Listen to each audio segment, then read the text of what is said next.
This may come as a complete and utter shock to you, but I like Sherlock Holmes. Yeah, I know. Contain your amazement. I realize nothing I've done over the past 4 years. Holy shit, I've been doing this for 4 years. Could have given you a slightest hint in that direction, but yeah, I've got something of an affinity for the great detective. Some quick Holmesian facts about me. I haven't read the books all that much, something I should probably rectify, although I have listened to some audiobook versions of some of them. Favorite Holmes actor, Jeremy Brett, followed closely by Basil Rathbone, with a honorable mention going to Tom Baker. I mean, yeah, his performance was a bit flat, but come on, it's Doctor Who playing Sherlock Holmes, what's not to like? So naturally, for someone like me, the thought of a Sherlock Holmes video game is going to be somewhat appealing. Now, I had played both Secret of the Silver Earring and its similarly named predecessor, Secret of the Mummy, back when they originally came out over a decade ago, and I seem to remember them being okay-ish. Not terrible, but not all that great either. And I don't think I've touched a Holmes game since then. So, let's see if Secret of the Silver Earring holds up after all this time away from it. The game is afoot!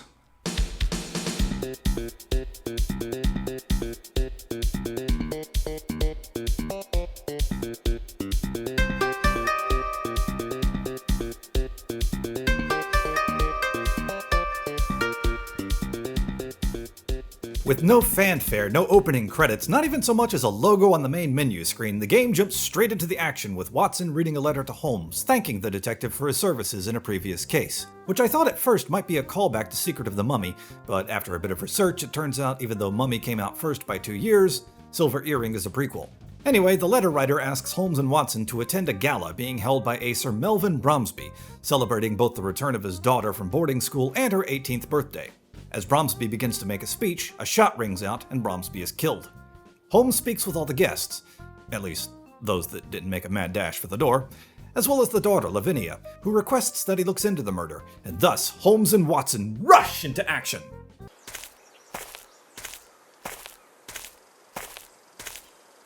Cabby? The game takes place over the course of 5 days, during which you'll play as Holmes for 95% of the time.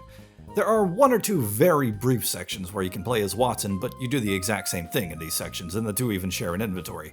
The only differences between them are aesthetics, specifically their character models, obviously, and their standard cursors, a pipe for Holmes and a paper and pen for Watson. Those cursors are context sensitive, by the way. Just click any old where on the screen and you'll walk to that location if possible. Hover over something you can interact with, like a door or a puzzle, and the cursor will become a hand.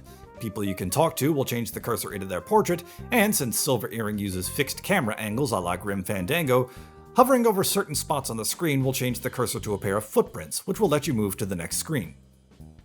If you're lucky.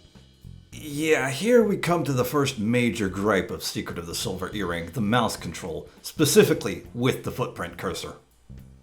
Of all the cursors, this one seems to be the most finicky as to when it wants to work properly.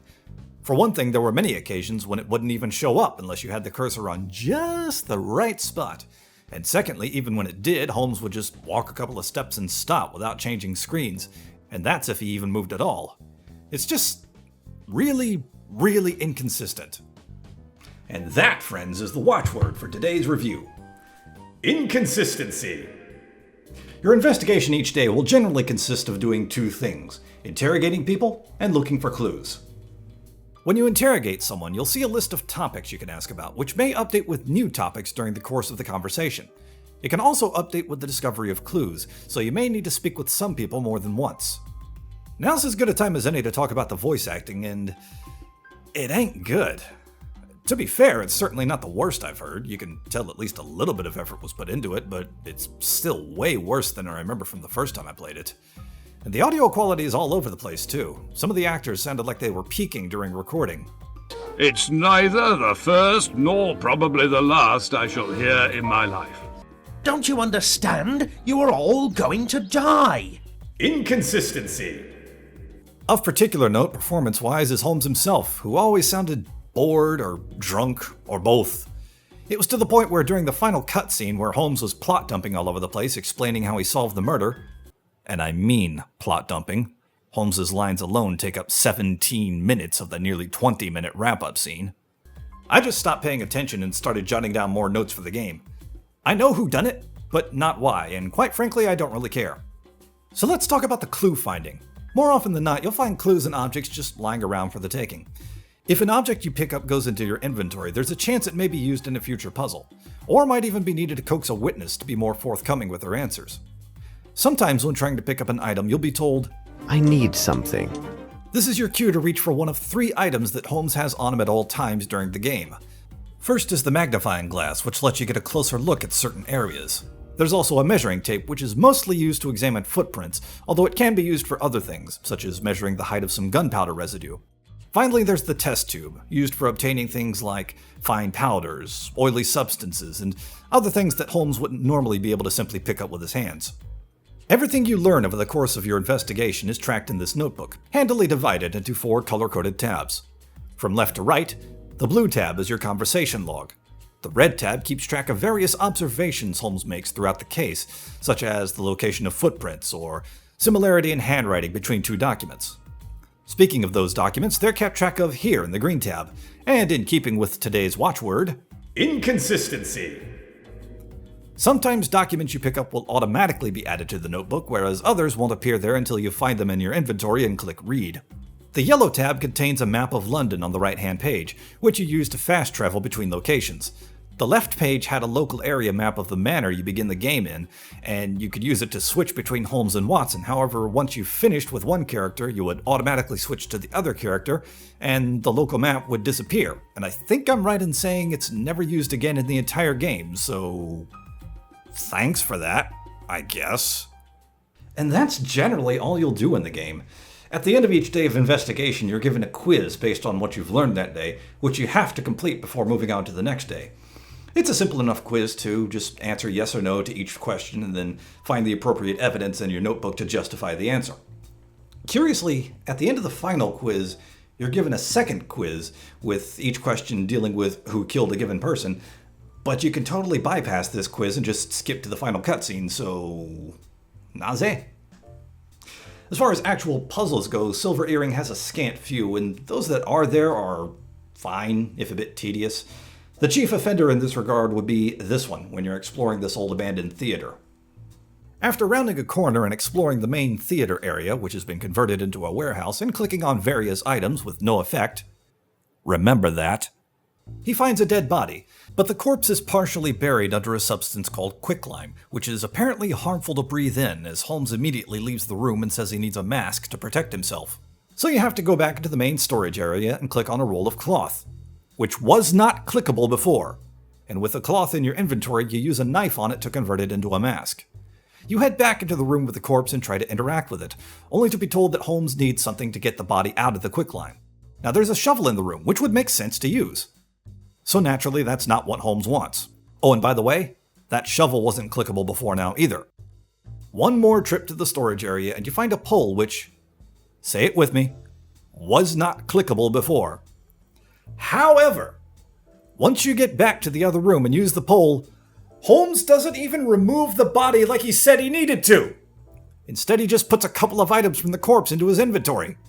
That, plus the fact that the mask that Holmes made so much of a fuss about doesn't even appear on the character model, makes me wonder why in the ever-loving motherfuck I just went through all that. Also, somewhat amusingly, once you're done with the corpse, Holmes calls for Watson and proceeds to wait until his dear, close friend comes all the way into the room with the hazardous quicklime before telling him, oh, by the way, this shit'll kill you. Go get something to cover your mouth. There are, however, 2 sections of the game which can get stuffed, both of which appear without warning, and at least one of which causes one of the few game overs in the game. That was redundant, but who cares? Here they are. The first is a stealth section roughly midway through the game, which you have to do twice. The first time, you're trying to make your way to this office building, and once you're there, you have to obtain a key to get into that theater/warehouse I talked about earlier, which is where you need to get to in the second go-around. What makes the stealth sections aggravating is that it's apparently not enough to just hide in the shadows somewhere and move when no one's looking at you. No. Instead, you have to take a very specific path with very specific timing, made worse by the inconsistency of the cursor functionality. The other bit is a maze. Oh, but not just any old maze. A maze with a trail of footprints at the beginning screen which lulls you into a false sense of security. A maze with fixed camera angles that point in different directions on each screen. And again, a cursor that may or may not get you into that next screen. What's that? You say that's not nearly bad enough? How about trying to navigate this shit with a time limit?